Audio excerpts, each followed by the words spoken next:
श्रीराम आपल्या सर्वांच्या हृदयस्थ वसणाऱ्या आत्मारामास साष्टांग प्रणिपात करून गोस्वामी तुलसीदास रचित श्री रामचरित मानस या ग्रंथातील जो द्वितीय सोपान अयोध्याकांड याचं आपण चिंतन करत आहोत.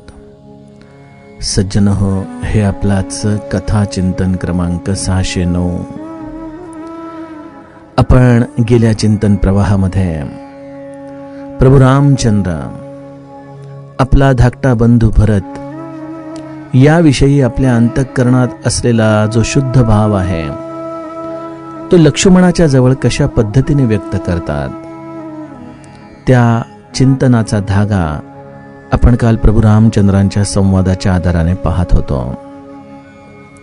गोष्ट अशी घडली होती की लक्ष्मणजी भरत हे चतुरांगिणी सेना घेऊन चित्रकूटवर येत आहेत या घटनेचा विपर्यास आपल्या हृदयामध्ये करून बसले होते. त्यांना असं वाटलं की भरतजी कदाचित प्रभू रामचंद्र आणि लक्ष्मण एकटे आहेत हे पाहून आपल्या सैन्यासमवेत त्यांच्यावरती हल्ला करून कायमस्वरूपी या अयोध्येचं निष्कटंक राज्य भोगू इच्छित आहेत. लक्ष्मणजींच्या मनामध्ये आलेला हा विचार आणि त्यातून निर्माण झालेला वीररस या आधाराने लक्ष्मणजी प्रभू रामचंद्रांना सांगू लागले की भरताने आजपर्यंत आपल्याशी अनेकदा कपट केलंय. आपण किती काळ सहन करायचं, शेवटी आपणही क्षत्रिय आहोत. आपल्या हातात देखील धनुष्य आहे. भरताने एक गोष्ट चांगली केली की शत्रू आणि ऋण हे कायमचे संपवायचे असतात या विचाराने त्याने आपल्यावरती हल्ला केला. परंतु तो एका ठिकाणी चुकला की त्याने रामाला एकटं समजलं. हा लक्ष्मण या रामाचा दास अजून इथं जिवंत आहे. आज मी माझ्या पराक्रमाने या दोन्हीही भावांना भरत आणि शत्रुघ्नला या रणशय्येवरती झोपवतो. अशा पद्धतीने धनुष्यबाण घेऊन लक्ष्मणजी युद्धासाठी तयार झाले.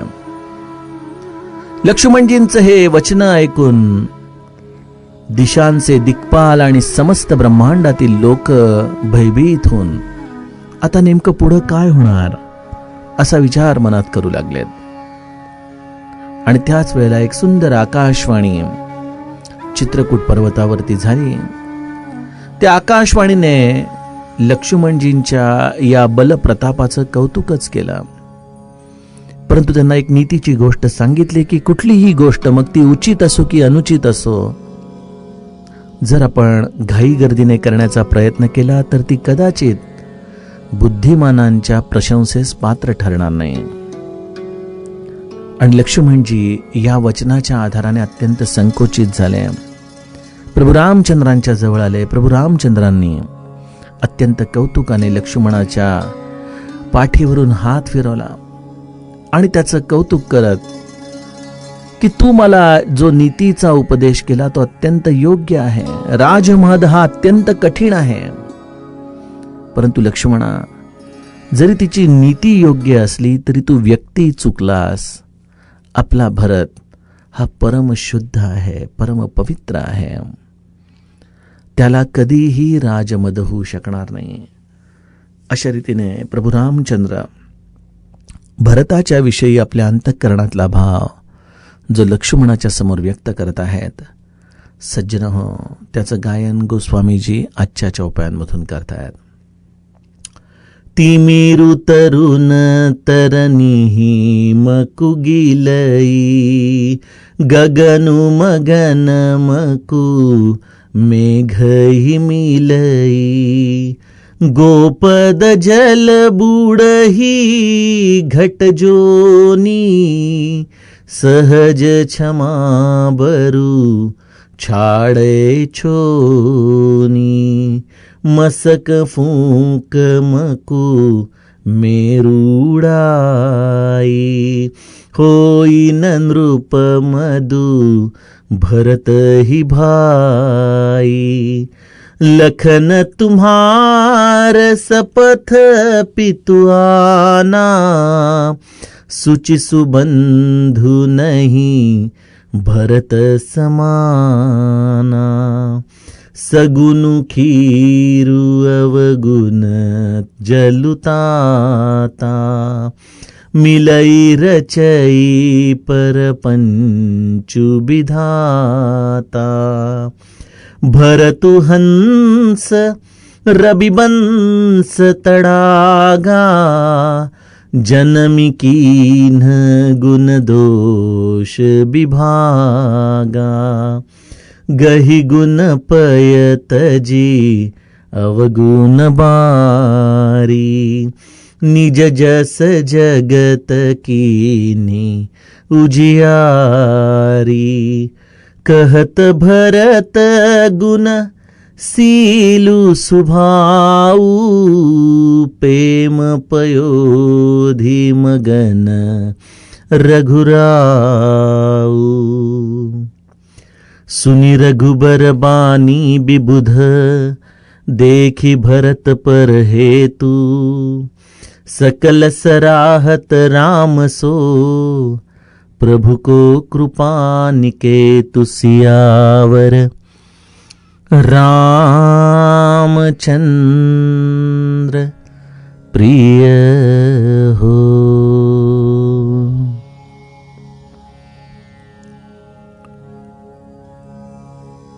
सज्जनो, भरताच्या विषयी प्रभू रामचंद्र आपल्या अंतःकरणातला भाव व्यक्त करतात. प्रभू रामचंद्रांच्या दृष्टीने भरताला कधीही राजमदाची बाधा होऊ शकत नाही. प्रभू रामचंद्र या राजमदाच्या आधाराने शिकार होणाऱ्या व्यक्तींची व्याख्या आपल्याला सांगतात की ज्याने आयुष्यामध्ये कधीही सत्संग केला नाही, अशी व्यक्तीच या राजमदाच्या मदिरारूपी आचमनाने एक प्रकारे या जगामध्ये प्रमाद घडवून आणते. परंतु ज्याच्या जीवनामध्ये सत्संग मुरलेला आहे, त्याला कधीही राजमद बाधू शकत नाही. रामचरितमानस हा एक असा परिपूर्ण ग्रंथ आहे सज्जनो, की जिथं प्रत्येक भगवंताच्या विधानाचं त्याने जणू काही प्रमाण आपल्याला या ग्रंथामध्ये ठिकठिकाणी पेरून ठेवलेलं आहे. गुरुकृपेने आपल्याला ती प्रमाण शोधावी लागतात. कालच मी आपणास विनंती केली होती की आकाशवाणी किती वेळेला झाली. काही श्रोत्यांनी मला त्याची उत्तरं पाठवली. बहुतांश लोकांनी उत्तरं बरोबर दिलेली आहे. आपल्या सर्वांच्या श्रवण भक्तीला माझा नमस्कार. या रामचरितमानस मध्ये ज्या आकाशवाणी झाल्या, ज्याचा संदर्भ आपण वेळोवेळी घेतला, थोडक्यामध्ये ते उत्तर सांगतो की सर्वप्रथम महादेव सतीबरोबर कैलाशला जात असताना आकाशवाणी झालेली आहे. दुसरी आकाशवाणी ही ज्या वेळेला पार्वती माता तपश्चर्या करत होती आणि तिची ही तपश्चर्या अत्यंत उग्र स्वरूपाची चालू होती, त्यावेळेला एक आकाशवाणी झालेली आहे. तिसरी आकाशवाणी मनु आणि शत्रुपाची तपस्या पूर्ण होताना त्या पूर्ण होणाऱ्या तपश्चर्येला अनुमोदन देणारी वाणी झालेली आहे. चौथी आकाशवाणी आपण प्रताप भानूच्या चरित्रात बघितली की ज्या वेळेला प्रताप भानू मांस मिश्रित अन्न ब्राह्मणांना वाढणार होता, त्यावेळेला आकाशवाणी झाली. पाचव्यांदा जेव्हा रावणाचं सर्वत्र हा चाललेला प्रमाद आणि त्यामुळे समस्त विश्व हे अत्यंत भयभीत झालं होतं, त्यावेळेला पृथ्वी गोमातेच्या रूपामध्ये ब्रह्मदेवाजवळ गेली. ब्रह्मदेवाने महादेवाच्या सांगण्यावरून भगवंताची प्रार्थना केली आणि ब्रह्मदेवाच्या प्रार्थनेच्या पश्चात आकाशवाणीच्या आधाराने भगवंताने आपल्या आगमनाची सूचना दिली. त्यानंतर आपण भरत चरित्रामध्ये जेव्हा ते त्रिवेणी संगमावरती आले, त्यावेळेला आकाशवाणीचं नुकतंच वर्णन अर्थ न धर्म न काम रुची या दोह्याच्या अंतर्गत अभ्यासला.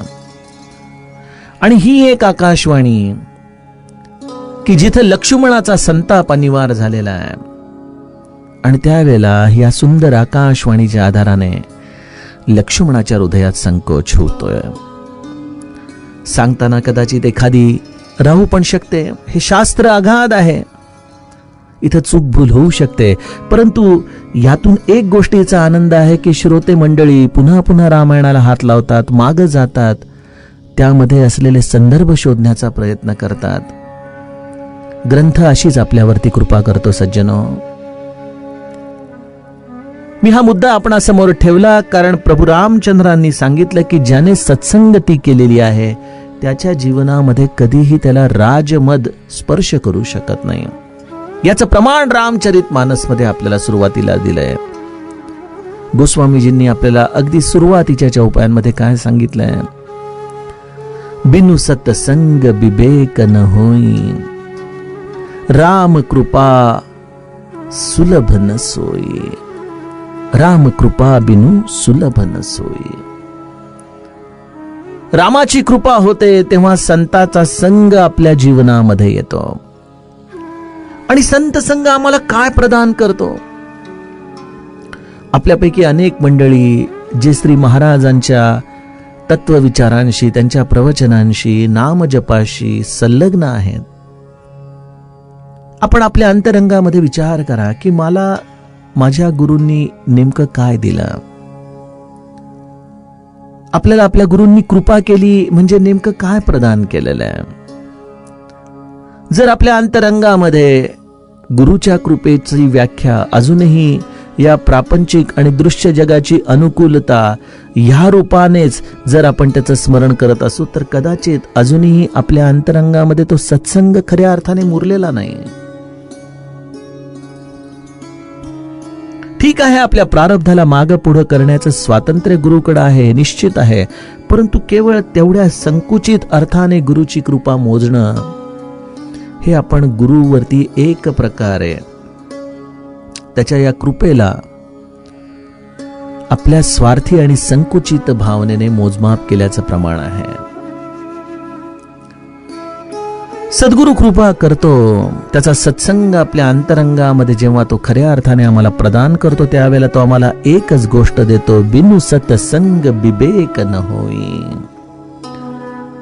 आमच्या जीवनामध्ये तो आम्हाला विवेक प्रदान करतो. काय आहे विवेक?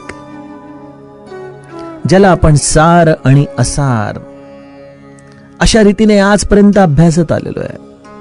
आपल्या जीवनामधला श्रेयस आणि प्रेयस मार्ग कुठला, प्रवृत्ती आणि निवृत्ती काय, या सर्व गोष्टी आम्हाला बऱ्याचदा बुद्धीच्या आधाराने अनुमान करताना अवघड जातात. व्याख्या करणं सोपं आहे श्रेयस प्रेयस मार्गाची, परंतु आयुष्यभर प्रत्येक निर्णयाच्या वेळेला जीवनाचा श्रेयस मार्ग धरता येणं हे किती जणांना शक्य आहे? अशा या श्रेयस मार्गासाठी एकच गोष्ट उपयोगाला येते आणि तो म्हणजे आपल्या जीवनात सत्संगतीतून प्राप्त झालेला विवेक. कारण बुद्धीचे तर्क, त्याच्या मुळाशी दडलेली वासना ही आम्हाला बऱ्याचदा भ्रमित करू शकते. परंतु गुरुची ही अपार कृपा असते की तो आम्हाला आमच्या जीवनात या सत्संगतीच्या आधाराने योग्य मार्ग अखंड दाखवत येतो. तो मार्ग जो रामाकडे आम्हाला घेऊन जाईल. आणि भरतजी एवढ्या सर्व प्रकारच्या विपरीत स्थितीमधून रामापर्यंत येऊन पोहोचलेले आहेत. यामध्येच त्यांच्या अंतरंगात दडलेला या विवेकाचा आपण अधिष्ठान शोधू शकतो. विवेक आम्हाला आमच्या जीवनामध्ये या षड्विकारांच्या होणाऱ्या त्रासापासून वाचवतो. हा मद, हा मोह, हा मत्सर, त्यातून निर्माण होणारा क्रोध, या सर्व गुंतागुंतींच्या विषयामध्ये ज्याच्या अंतरंगामध्ये विवेक हा सतेज आहे, तो हा गुंता आपसूकपणे सोडवत सोडवत त्याच्या मुळापर्यंत येतो की नेमकं याची उत्पत्ती झाली कुठून आणि त्या उत्पत्तीचं त्याला टोक सापडताच तिथं तो सारासार विचाराच्या आधाराने आपल्या अंतरंगामध्ये स्वतःचं समाधान करून घेतो आणि त्या क्षणी एखादा साबणाचा फुगा फुटावा त्याप्रमाणे अंतरंगामध्ये निर्माण झालेले हे क्षोभ आपोआप दूर होतात. आणि त्यामुळे ज्याच्या अंतरंगात सत्संगती आहे त्या सत्संगतीचं प्रमाण, आपण किती वर्ष गुरु बरोबर आहोत किंवा आपलं त्याच्याशी किती अध्ययन झालं आहे, याही पेक्षा निरंतर आपल्या जीवनामध्ये विवेक आपण जागृत ठेवू शकतो का, या आधाराने आपण सत्संगती मोजावी. भरत हा स्वतः संत आहे. संत हृदय असल्यामुळं तो आपल्या हृदयस्थ असलेल्या सीतारामाचं अखंड स्मरण करतोय. त्याच्या या स्मरणाचं आपण काय मूल्य मोजायचं. अहो, जो स्वाधा उच्छ्वास टाकतोय सीताराम म्हणत म्हणत, त्या उच्छ्वासाच्या आधाराने समस्त वातावरण प्रेममय होतंय. असं ज्याच्या हृदयामध्ये नाम घट्ट मुरलंय, जो नित्य त्यामुळे या सत्संगतीमध्ये आहे, प्रभू रामचंद्रांच्या स्मरणामध्ये आहे, जो खऱ्या अर्थाने साधू हृदयाचा आहे, ज्याच्या आचरणामध्ये शील हे प्रत्यक्ष आपल्याला दिसतंय, अशा भरताच्या हृदयामध्ये विवेक हा नित्य जागृत आहे. श्री महाराज म्हणतात की नुसता विवेक हा वैराग्याशिवाय पोरकट आहे, तर नुसतं वैराग्य हे विवेकाशिवाय पांगळं आहे. विवेक आणि वैराग्य ही साधूच्या जीवनाची दोन चाकं आहेत, ज्यावरती तो आपल्या या परमार्थाच्या प्रवासामध्ये नित्य अग्रेसर असतो. भरतजींच्या हृदयामध्ये रामाच्या प्रेमातून निर्माण झालेला विवेक आहे आणि अयोध्येसारख्या संपन्न देशाची राजगादी तुळशीपत्र ठेवून अनवाणी पायाने बाहेर पडण्याचं त्याच्या हृदयामध्ये वैराग्य देखील आहे.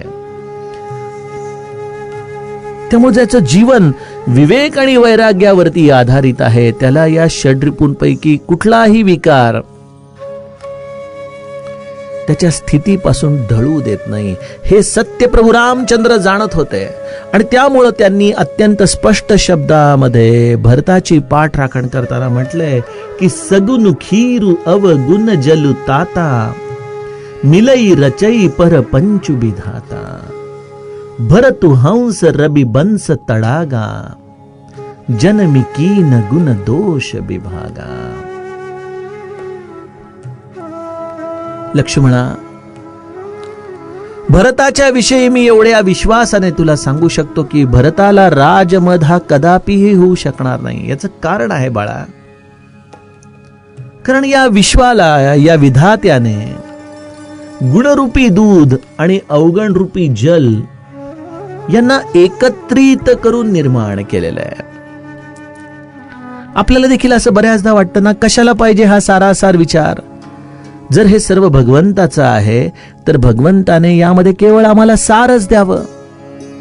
या असार गोष्टींच्या आधाराने भगवंत देखील आम्हाला का खेळवत राहतो.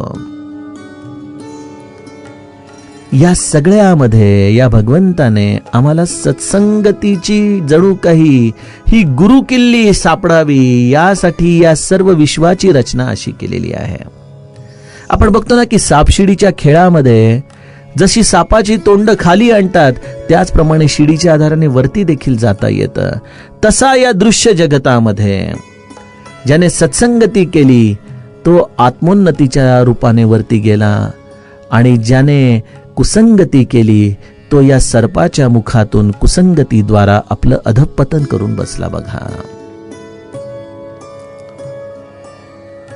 हा एक सुंदर खेळ आहे भगवंताचा, ज्या खेळामध्ये सार आणि असार या रूपाने गुण आणि अवगुण हे दोन्हीही भगवंताने आपल्या समोर ठेवलेले. स्वातंत्र्य दिले तुम्हाला, काय कसं जगायचं आहे त्याचं.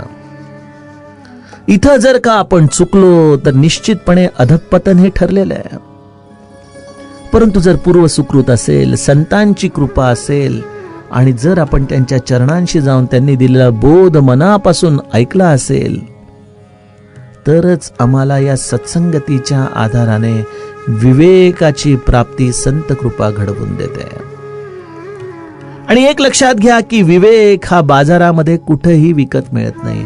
आपण म्हणाला हो आम्ही खूप उच्च विद्या विभूषित आहोत, आमच्याकडं डॉक्टरेट सर्टिफिकेट्स आहेत, म्हणजे आमच्याकडं विवेक आहे का? ते केवळ आपल्या बुद्धीचं प्रदर्शन करणारी सर्टिफिकेट्स आहेत. विवेक ही गोष्ट ही बुद्धिजन्य नाही. विवेक ही गोष्ट अत्यंत सहज आहे, जी आतून येते. जसं माझ्या तुकाराम महाराजांनी जेव्हा आपल्या मुलाबाळांना आवडीला सांगितलं की शिवाजी महाराजांनी दिलेले हे दागिने हे सगळं आपल्याला नकोय बाई, काय करायचंय आपल्याला? अरे घरामध्ये अन्न नाही, सर्व समाज एक प्रकारे उपेक्षित करून या तुकारामावरती हसतोय. अशा तुकारामाला शिवाजी महाराजांसारख्या राजाकडून एवढा मोठा नजराणा आलाय आणि तुकाराम महाराजांचं वैराग्य सांगतंय की नको आपल्याला आवडी, काय गरज आहे बरं? आणि आवडीचा विवेक बघा, जी अशिक्षित आहे, संतापी आहे, परंतु तुकाराम महाराजांनी सांगितलं की नको, काढून ठेवा बाळांनो, आपल्याला नको हे कपडे, नको हे दागदागिने. त्या सरशी या मुलांनी हे सर्व काही जसंच्या तसं तिथं टाकलं. हा विवेक आहे सज्जनो, जो आपसुकपणे स्वाभाविकपणे तुकाराम महाराजांसारख्या संतांच्या बरोबर राहिल्याने यांना प्राप्त झालेला आहे. आज आपण देखील भक्ती करतो, आज आपण देखील सद्गुरूंनी दिलेलं नाम घेतो. आपण आपल्या स्वतःला तुकाराम महाराजांच्या जागेवरती नेऊन उभं करा आणि त्यांच्या परिस्थितीचा आढावा घ्या आपल्या हृदयामध्ये की आपली परिस्थिती अत्यंत हालाकीची आहे.